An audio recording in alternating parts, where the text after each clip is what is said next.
habang natahimik kong binibilang, unti-unting nawawala ang bigat ng nakaraan. Hindi man malinaw o ang landas sa aking mata, may liwanag pa rin kumakaway sa umaga. Lahat ng tanong hinahayaan ko munang lumipas. Hindi lahat ng sagot kailangang madali ang mahanap. Payapa kahit hindi perpekto ang mundo, humihinga ng malalim, tinatanggap ang totoo. Payapa kahit may ulap sa kalangitan, may pag-asang sumisilip sa bawat umaga ng buhay at sa bawat pintig ng puso kong lumalaban. Dahan-dahan kong natatakbuan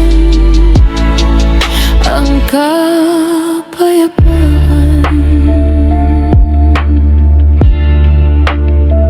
May mga gabing tila walang katapusan, ngunit bawat dilim ay may bituing sisilayan.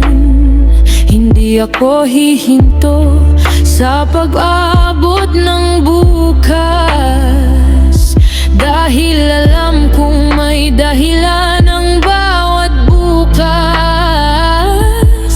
Kung minsan ang lakas ay nasa katahimikan, hindi sa sigaw kundi sa pagpapatuloy ng laban. Unti-unti, hakbang-hakbang, walang pagmamadali, doon ko nakita ang sarili kong muli.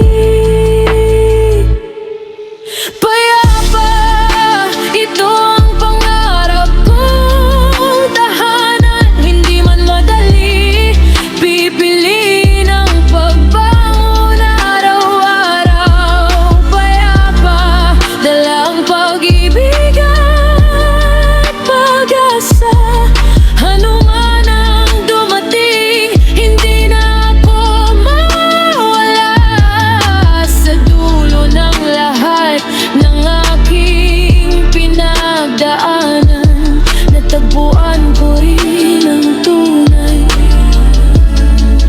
na kapayapaan.